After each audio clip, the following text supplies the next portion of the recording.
So in Canada, Shopify stock more than doubled since March to display the Royal Bank of Canada to become the country's most valuable company. In Italy, e-commerce transactions went up by 81%. In India, digital payments transactions increased by 76% in the first quarter of 2021 as compared to last year. This is a global phenomenon. 3 years of digital transformation happened in the last 3 months. Hello, everyone. We are here today to discuss one of the hottest topics that the businesses around the world are looking to get ahead on as we grapple with the new normal of contactless world. We will be discussing how businesses are standing up to the challenges of customer relationships by leveraging the innovations in a digital first ecosystem. We have with us two of the stalwarts in the industry who would give us an intimate understanding of the topic. Prateek Pota, who I'm sure needs no special mention, is the CEO of Jubilant Foodworks, or should I also take the liberty, Prateek, to say Domino's, as it's closer to our hearts and stomach. At times I also wonder as to, how do you really handle so many of those Friday evening blessings that you get when friends and family get together. We have Monica D'Souza, who is the head of product management at Comviva. Monica is a payments ninja specializing in digital payments and has over 20 years of experience in building innovative digital products for the financial services industry. She has been pivotal in driving initiatives across India and the subcontinent on the cashless journey that the regions have embarked on, and is extremely passionate about enabling the Indian fintech industry towards disrupting international markets. I will be your host today. I'm Pratyusha Kotli, currently with Swift as Business Solutions Manager for the APAC region.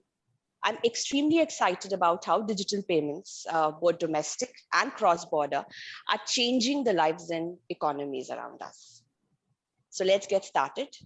So Prateek, India is among, say, the top nations where it comes to having a very large online customer base. And if I can, remember it correctly, we are the 5th largest nation.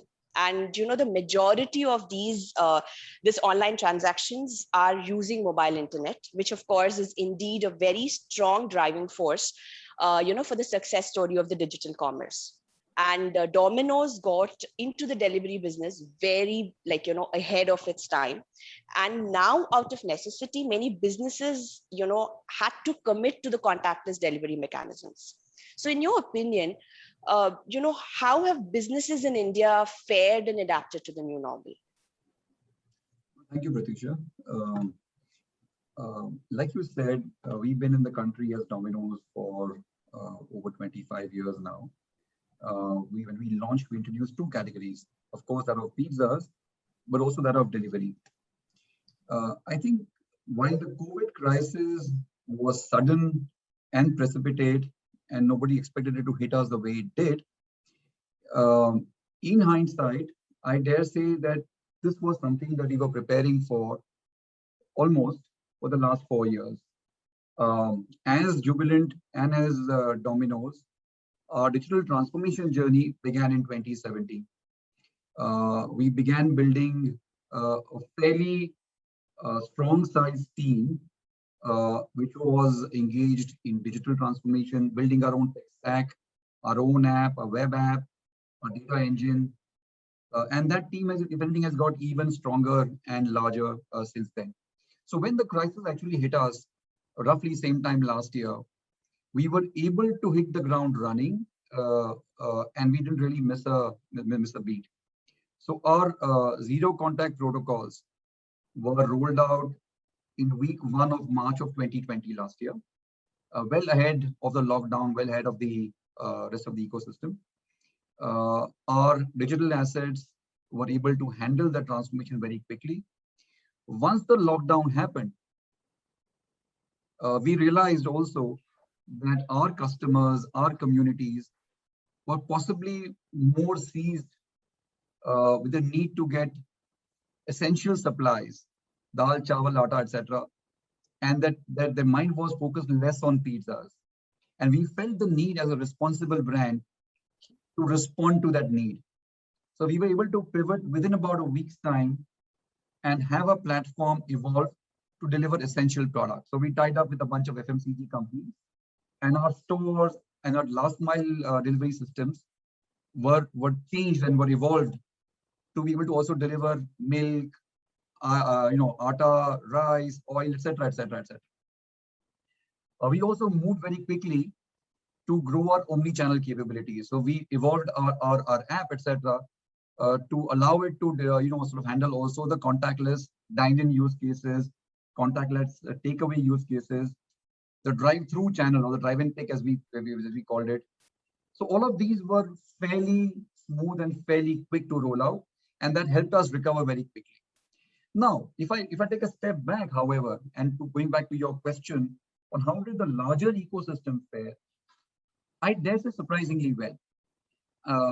I think a lot of businesses and a lot of brick and mortar players very rapidly realize a need for a hard pivot and to get digitally enabled. The larger businesses, the larger multi-brand businesses or the modern trade businesses obviously had more capability and more infra and more sort of technology at disposal.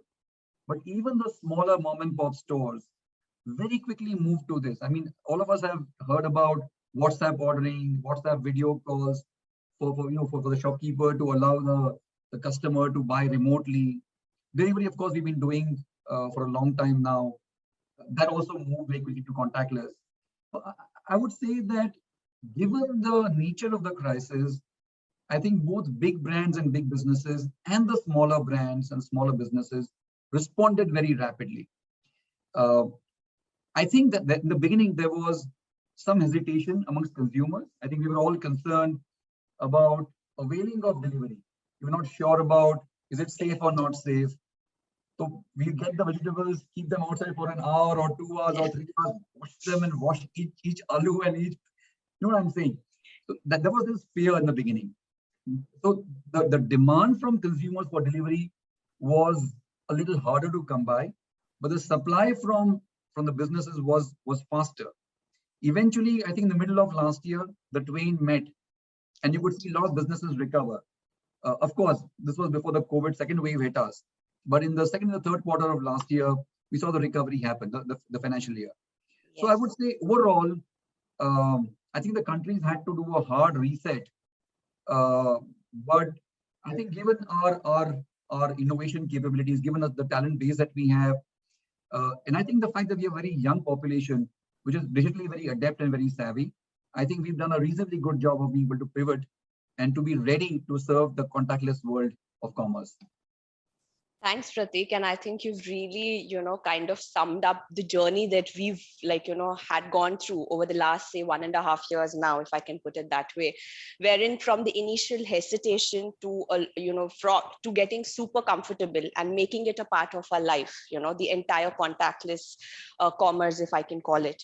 And I also think that, the likes of, say, Domino's, taking the lead in helping the smaller businesses in first, guiding them and saying that, guys, listen, probably you are struggling to get your set of audience for whom you could directly deliver. Let us first help you in the beginning, so that people start. So there is a trust, there is a brand and a trust that, say, the likes of Domino's bring into the market, and that's how I think you've been able to help bridge the gap, the fear and the mindset of the people. And then, like you said, everybody around started getting very comfortable, and the fear, very slowly, it started evading. And I think this has been a great journey. And now, Monica has been in this industry for like a really long time now. And, we've seen the likes of MasterCard and Visa who've paved the path for doing business in a contactless form. We've also seen globally, some of the large new age fintechs, if I could call them like that, doing digital innovation. So like be it the likes of Stripe or Klarna, right? But at the same time, the big techs have played a really big role in the contactless payments. And, Monica, what are some of the interesting transformations that are, leading the industry? So a couple of big things have happened over the last few years, but I will say that the foundational rails were actually set many, many years back. And I think we somehow seem to forget that.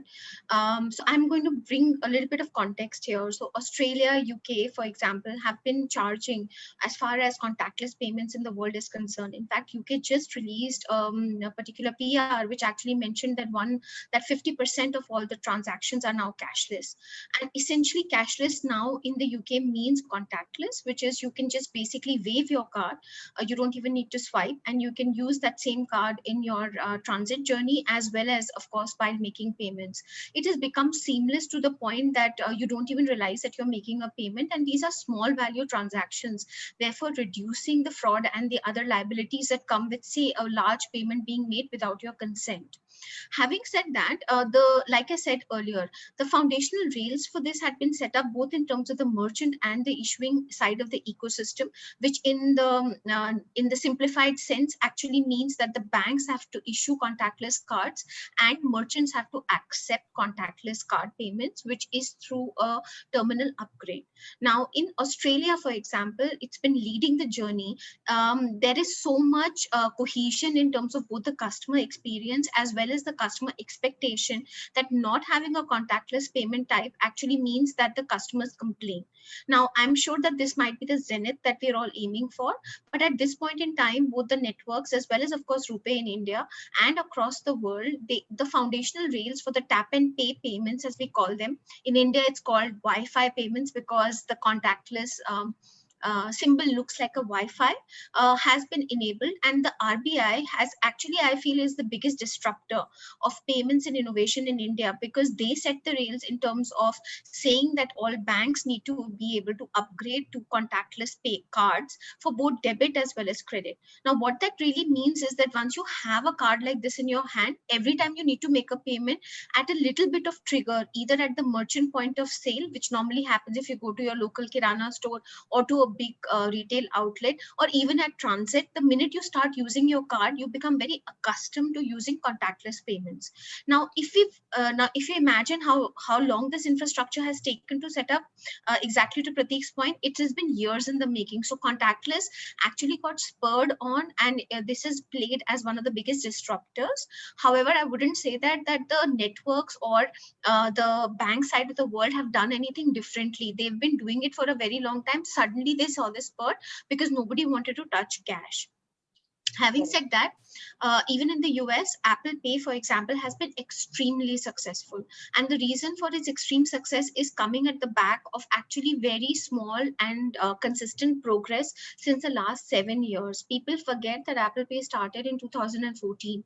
But right now, I think the majority of the contactless payments that happen at the point of sale is actually Apple Pay in the US. So I think what this goes to show is that big tech, they do invest, like Google is investing in India, coming out with its own tokenized version of card payments, which is happening already. And I feel that this phenomena is going to continue. But last but not the least, while we are all talking about what the industry is doing, I think it's also for the consumers to start thinking very, very seriously about their own security, but also about why contactless or any other payment type essentially is essential to making them more conveniently pay, but also be able to protect them. And we need more financial literacy, which I keep saying this almost in every single day. If consumers are financially literate, then the habits will stick. Otherwise, we'll not be able to have these habits stick for a very long time. Thanks, Monica. And I think you've given us some really interesting insights, and also said the the entire context, and also kind of made us realize that what we are witnessing now is definitely not an outcome of the current situation, but it is more to do with what is being practiced, say more, in larger numbers, if I can put that, and how it is kind of becoming a habit, right? So, and and some, like you said, big techs are definitely playing a long, very big role in the entire thing. And the entire Amazon Go, Amazon Go initiative, wherein, they're giving the entire, touch free, and, they're giving this just walkout experience, right? When they're using different technologies, say, deep learning, they're using computer vision, they're using sensor fusion, and all these to ensure that once we are in, say, an area where we are shopping, just because of all these technologies, without even, having to use our, say, I take a certain something from, say, a rack and put it in my car, it just gets detected. And what happens is, the moment I step out, my entire list is built, and I can pay it later as well, or I can just tap and pay. So this is, where the world is heading. And like you said, India is definitely one of the leaders here. And even when I have conversations with some of the global counterparts, and the so-called developed nations are, I would say, far behind when it comes to the entire implementation of the digital payments. So what has now become a way of life for us, say UPI or the real-time payments, or the instant payments, if I can put it that way, is something that the rest of the nations are actually struggling with, right? But then, like you said, it's also about, the habit and how people are, going to accept it and make it their this thing. And we definitely are on the right path.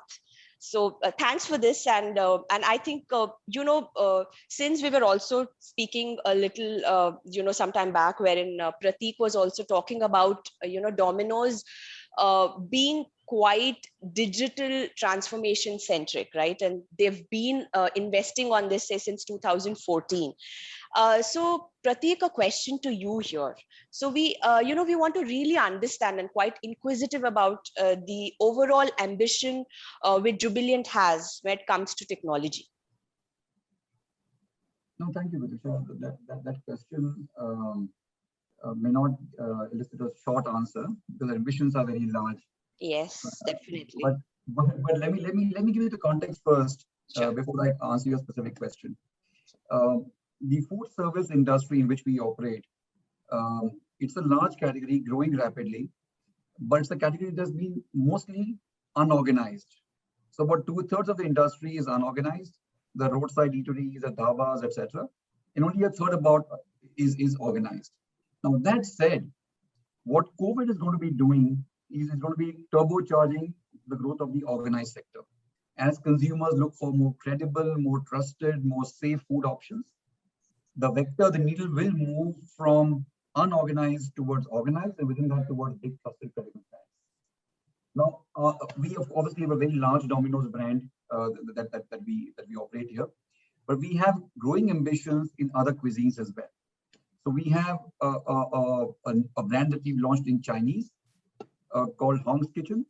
We've launched a biryani brand called Ekdum Biryani.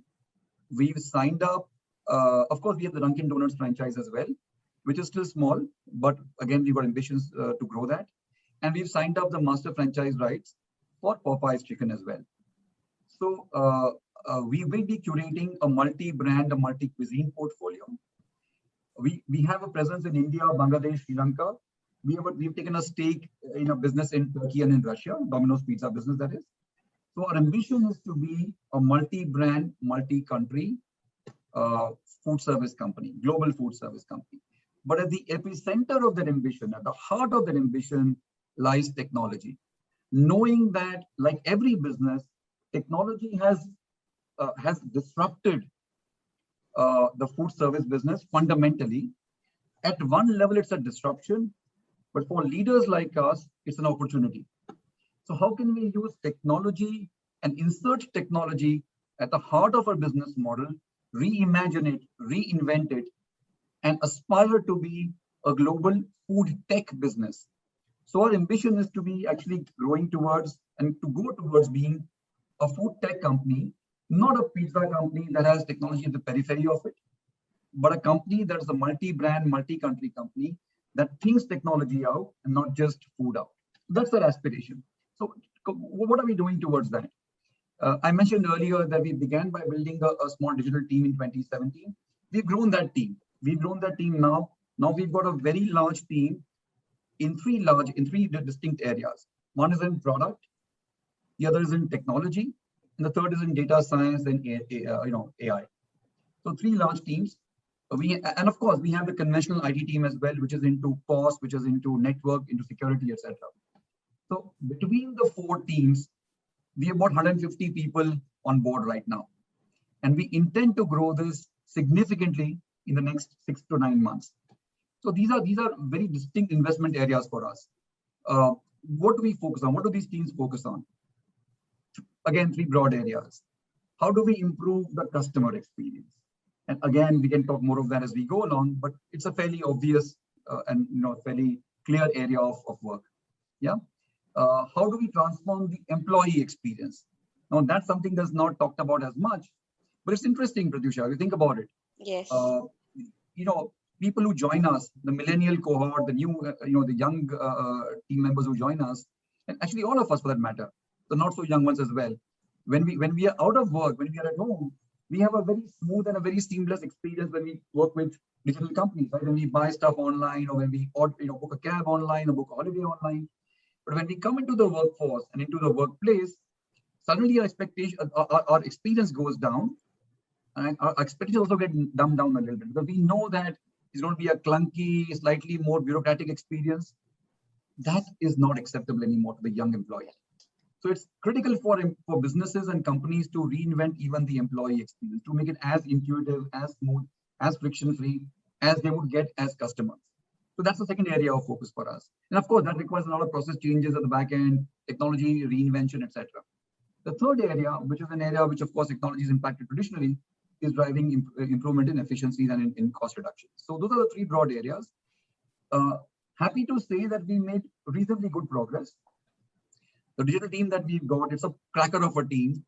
We've got our team members who've joined us from digitally native companies, from companies like Paytm, Make My Trip, Yatra, Flipkart, Snapdeal, all these companies, Tracto, take all these companies. So digitally native companies, is where we source talent from. So we've got a very good team. Our digital assets are reasonably good. Our most valuable customers come to us from our own Domino's app. Our app rating on the Play Store is better than or equal to that of the aggregators. A dominant share of our revenues, our delivery revenues, come to us from our own assets, not via the platform, not via the marketplaces. What else? 90% plus, even pre-COVID, 90% of our delivery revenues came to us from online. So we have become a digital business even pre-COVID. Of course, post-COVID that became even larger, but we've already made reasonable progress. The next wave of work for us is to go from just playing catch up to using technology to reinvent the way we work. And whether it comes to business model innovation, whether it comes to driving technology to improve our employee experience and customer experience across multiple countries, multiple brands. So there's a lot of work that remains to be done. So I'm going to use this forum to, with your permission, pitch to the people who are logged in, all the young techies who've logged in. Looking forward to getting people who want a nice, hairy, exciting challenge to work on. Jubilant is a place for you guys to be. It's not known to be a tech company, but technology is an intrinsic part of how we want to go forward. And we need young people who are ambitious, who are hungry, in our case, literally and metaphorically, to come in and drive innovation, to drive the next level of customer experience, to drive business model innovation. Yeah. Wonderful. So looking forward to, I know we can't take questions because it's recorded, but I would have. So I'm happy to leave my email ID on the chat box if people can access it. And I would love to get, applications and questions from all the young people who joined the call, because what I can give you, apart from a great experience in the company, you get free pizzas, biryanis, you will get free Hakka noodles. and free And chicken donuts. incidentally, and And donuts donuts. and coffee. So yeah, that's my pitch. So you know what, you've done a fabulous job.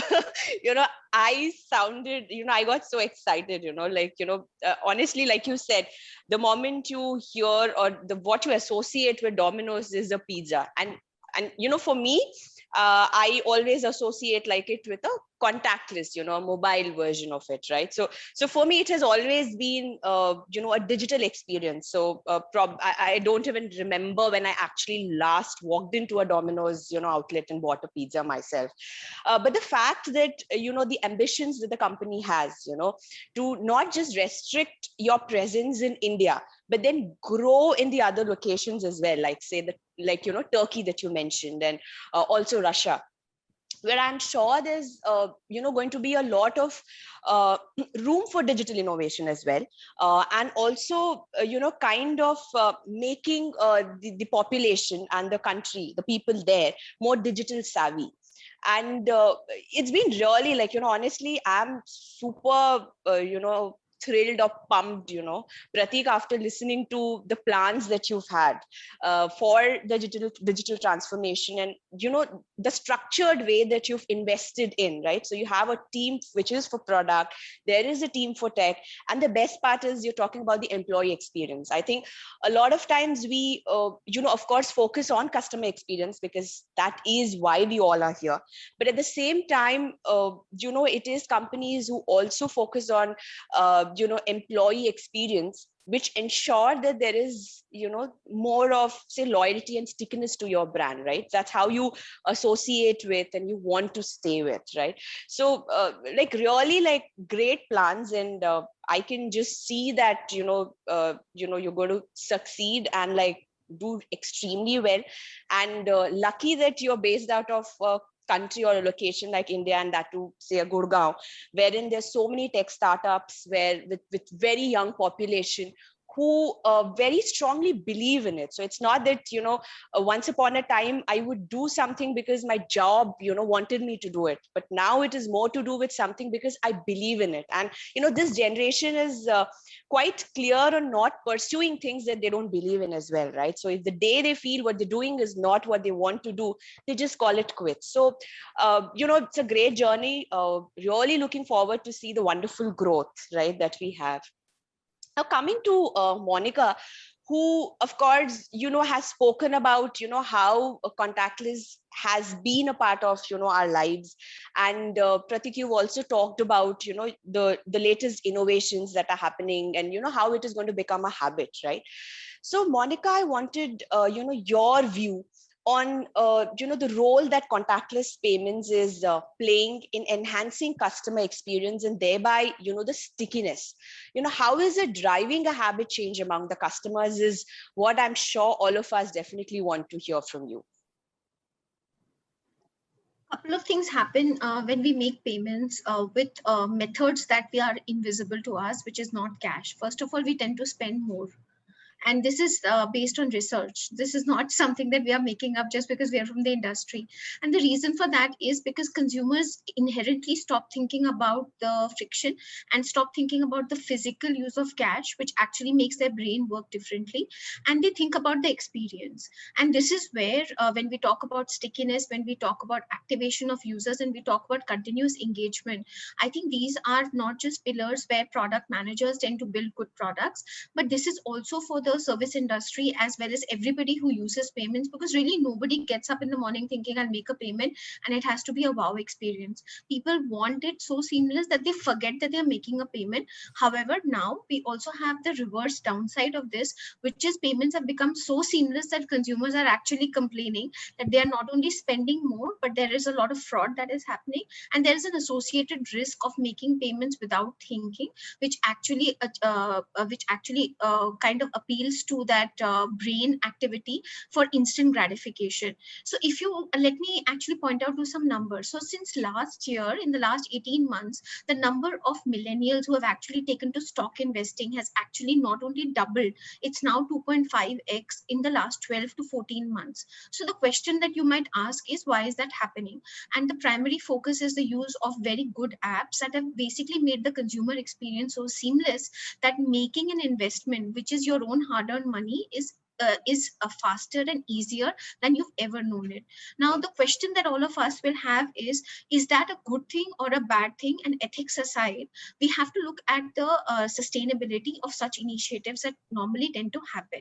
Now, imagine not being able to use, say, your UPI payments there, and instead having to log in with your net banking, having to use an OTP, and now think about the experience for a minute. I'm almost certain that the numbers that we are seeing would probably not be as glaring as we are seeing them right now. Now, this is a perfect example of what we are seeing in India. However, now if you reverse the situation and look at America, for example, 4 out of 5 users there are using mobile payments. And this was spurred not by any big tech player, not by the Visa, MasterCards of the world, but actually by Starbucks. Starbucks is the most used payments app there. Now, if you ask me, the reason is very simple, because consumers just wanted to get their coffee and get out. And they are so used to the whole coffee experience, the payment part of it was actually becoming embedded within the Starbucks coffee experience. Payments as on its own did not have an anchor. And I think these two examples are perfect in being able to relate to what you were asking in terms of how do we make sure that consumers are able to relate to the great customer experience that we offer to them. At the same time, now I think we have to think about the related aspects. How do you make sure that perhaps you can make the experience a little bit have a little bit of friction in terms of being able to guide the user to make safe, sound investments, because there is financial transactions that are happening. Second, which is probably even more important, is to make sure that consumers are guided towards a safer experience for themselves. So, for example, not save cards on scrupulous websites, knowing when their card has been hacked, etc.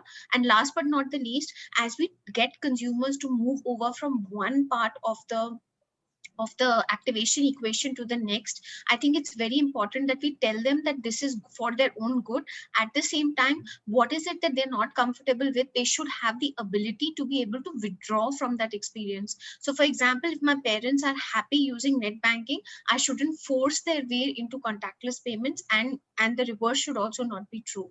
And last but not the least, while we are riding on the success of UPI, riding on the success of how net banking has become seamless in India because of the many applications that are available, I think we should take a step back and almost look at India as offset against the world, where digital banking is not mainstream, where real-time payments, which is making a payment from me to you, doesn't happen in a single second. So my OTPs don't keep happening, which means my message inbox that is right now filled with transactions doesn't happen. It takes 3 to 4 days.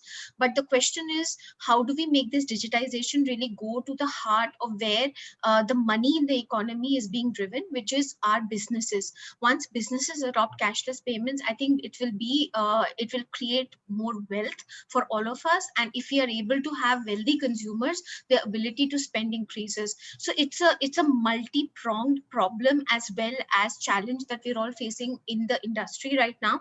And I'm almost certain with COVID, we will continue to see the uptick in transactions. However, I feel that the numbers may not be as strong going forward, and we'll obviously go back to our older habits. And this is where policy and a lot of intervention by the regulator is needed in order to make these habits stick.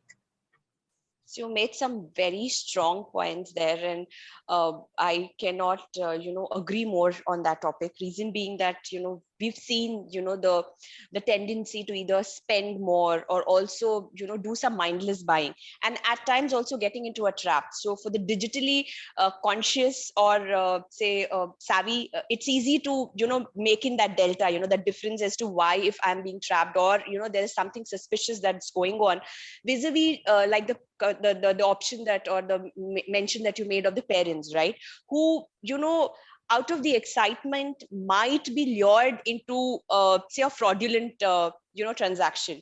So I think the best way, like you said, is not to go totally gung-ho that, the numbers are increasing and I want to become, say, the first nation in the world. But at the same time, ensure, like you said, is that the money is reaching the right audience and contributing to the economy in the right way, because that is what the intent is, and not to support some, people with some malicious intent. So, and I think, that's where, the role that you would play in educating, or through the products or through the organizations that we all are associated with, is to spread the awareness, which is perhaps the most important. That is that's the need of the hour right now.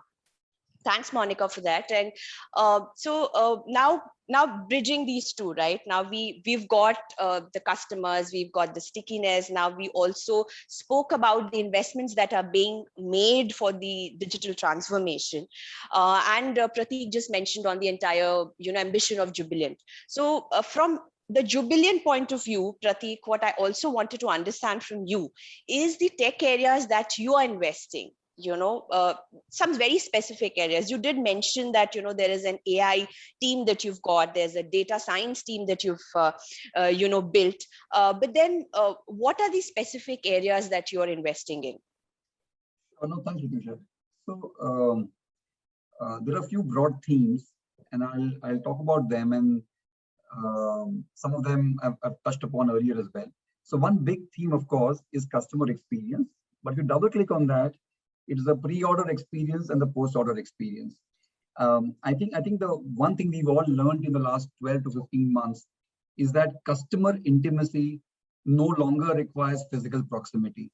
So getting a very deep understanding of our consumers and our users and their journey and their flow, and then solving for and reducing friction in both the pre-order and the post-order part is one big priority for us. And payments, like Monica talked about, is a big part of the post-order experience being improved.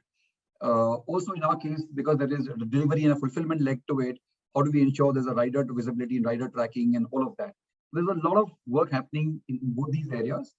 The second area, which is becoming increasingly important as a theme across, of course, on e-commerce platforms, is personalization. Now, we don't have as large a catalog as, let's say, in Amazon or somebody else, but within that, there are very specific use cases for using personalization to improve the customer experience, to cut down the clicks to order, to make sure you're a lot more intuitive. So that's a big theme. And of course, as you can imagine, as we get into multiple brands, we will have learnings from across brands to improve our users' experience and journey through the asset.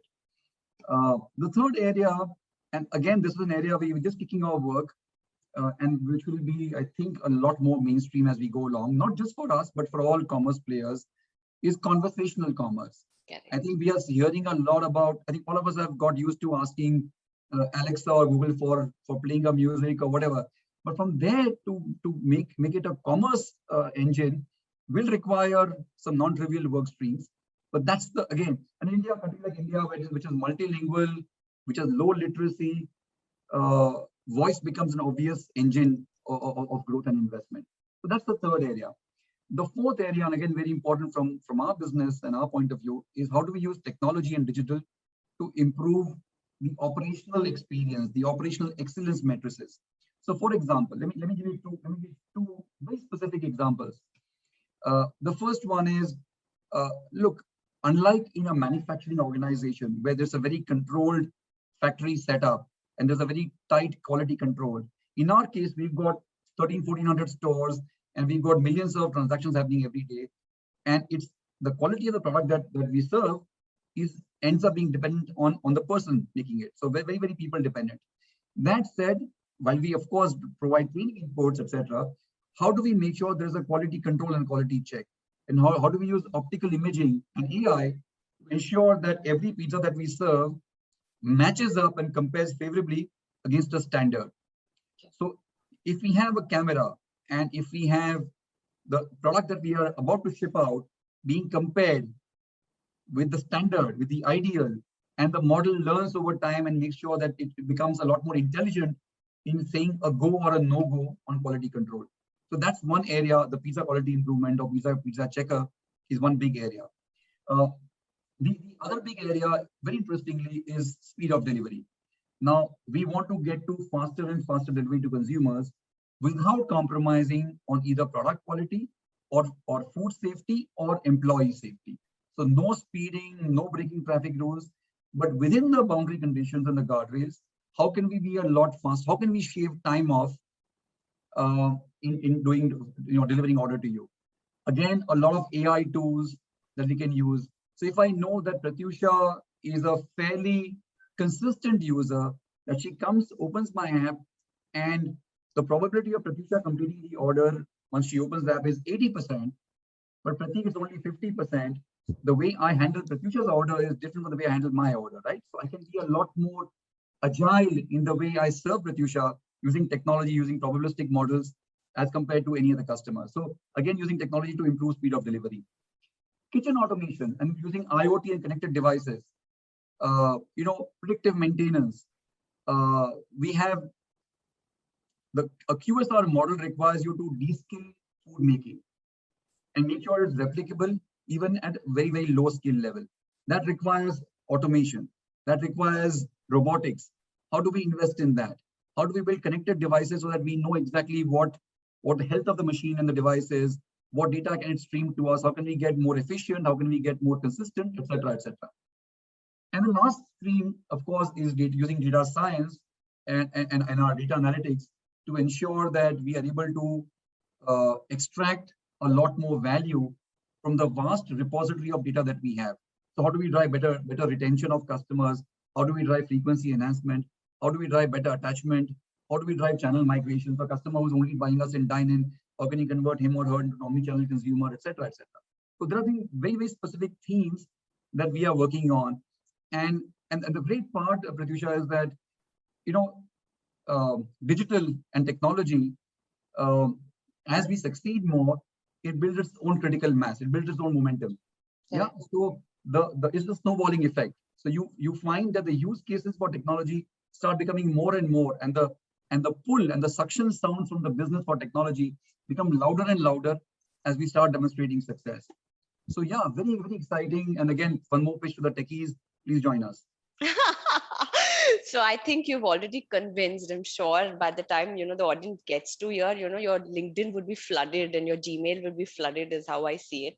But then quite interesting insights, and the word around the conversational commerce, right, which is what is becoming a key pillar for the contactless payments, is playing a really key role here. And the retailers even across the globe for using the entire augmented reality experience to ensure that they're able to give say a voice activated grocery service, like Carrefour partnered with Google in France, and they're giving that entire experience to the customers.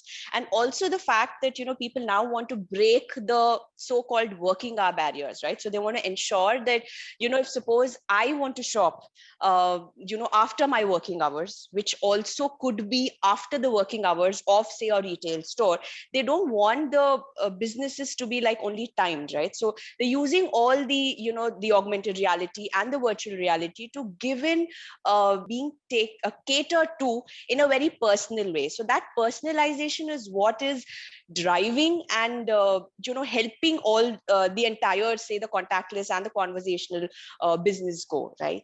So now I'm being a little conscious of time now, and we've just a few more minutes left. Monica, up until now, I think the discussion has primarily been focused a lot on payments, because that's what is synonymous when somebody says the contactless commerce or business is. But then these digital innovations have gone beyond payments, right, to deliver a completely cohesive ecosystem. Can you give us some examples which have gone beyond payments when it comes to the contactless journey as well, Monica? So a couple of things that come to mind is the Amazon Go store that you mentioned briefly. I think that is the beginning of a revolution. Apart from just Bluetooth technology enabling services, we now have an amalgamation of AI, deep learning, but also facial recognition and the ability to be able to detect motion and sensors, not only for objects, but also for human beings. And therefore, the cost of actually creating and delivering this experience, not depending on humans, is going to drive this even further. I think as far as contactless is concerned, one part that didn't find mention here is the ability to use contactless for pre-dining, like in the dining experience, both pre as well as post. Pre in terms of menu and options that you want to select, and post in terms of payments. Now, again, this has become mainstream not just for the restaurant owners, but also for consumers who want to stay away from each other, have the ability to be able to select. And I think seating and driving optimization at restaurants where you need to be physically and socially distanced from each other is one another example. Last but not the least, what I'm seeing is also the ability for omni-channel experiences that go much beyond payments. Your ability, because contactless in a way is not just about payments, it's not about ordering, it's not about sitting down, it's also about you and me knowing each other. So instead of exchanging business cards, you are now exchanging a QR code which can be scanned and you are instantly connected. Instead of actually going to a cashier and asking them phone number and other details, again you can scan. Wherever there is a possibility to limit physical interaction, we are trying to do that to the best of our ability. I've seen marketing channels and marketers use QR codes as well as contactless many years in the past with very limited success. But now it has become almost mainstream to the point that every time I want to RSVP to an event or I want to be able to know more about a speaker, I just need to be able to scan using my phone. And last, I'm not going to forget the quality and the ability of our phone manufacturers. Even in the cheapest smartphone, your camera now has the ability to be able to detect QR codes and other such similar technology, which actually reduces the friction. Therefore, users are getting accustomed to paying a certain way because they have that experience across the channel. Prateek mentioned omni-channel. I think omni-channel voice commerce, the ability to do social commerce, which is the ability to do payments and experiences within apps, within the same messaging application, like what Facebook launched yesterday in Instagram and WhatsApp, is going to be revolutionary, because social commerce is what is driving. You are buying it, I'm buying it. How do we exchange notes on it? It's very much possible. And then the customer experience is seamless. So I think there's a lot of social as well as technological innovations that are happening, but the customers are winning. So I'm hoping that that continues while merchants and others continue to embrace technology. And of course, will second the call that Prateek has made. If there are good technologists, we are all looking for you. So please do join. So I am like quite keen, and I'm like really liking the fact that this is also becoming like a medium wherein we are also calling in and inviting in more technologists, right? And that's really the need of the hour, right? And like you said, Monica, this has been like a great factor also in driving the entire the ecosystem and how things are. And the other point is also, like you said, it's not just payments, right? Be it a telemedicine, be it even virtual shopping. So all of this has been possible only because of the innovations that are happening behind it. So I've really enjoyed the session, and it was wonderful moderating and speaking to you. I didn't feel like I was moderating. I felt that I was having like a wonderful conversation, even though it's virtual. I really loved the session. And the two key takeaways that I think I would have personally is that, of course, the fact which Prateek and you, Monica, both have reiterated, that what we are seeing is not something totally new. It has definitely been a part of our life, just that we've seen the increase in the momentum and also seen the resistance decrease when it comes to adopting this new change. And secondly, the fact that even the companies are very mindful, the businesses are wanting to be customer centric here and not only behave like a business entity who is on a path to make money, or only looking at increasing the profits, right? So, and the good point is that we're using data here, we're using real numbers, we're using science to ensure that what we are offering is something the audience actually needs, the customer needs, and only then it is sustainable, like you said. So so it's been wonderful, and I would thank you again, Monica and Prateek, for your time and insights. It's been really enriching. I am leaving the session with so much of more information insights that I probably wouldn't have had if I wasn't speaking to both of you today. And good luck to both of you. And I'm sure you'll have the best of the teams, and the quality is also going to increase after the session. So thank you so much. Thanks for your time. Have a wonderful day. And thanks to the audience as well. Thank you so much. Thank you both. Thanks. Thank you. Bye. Bye.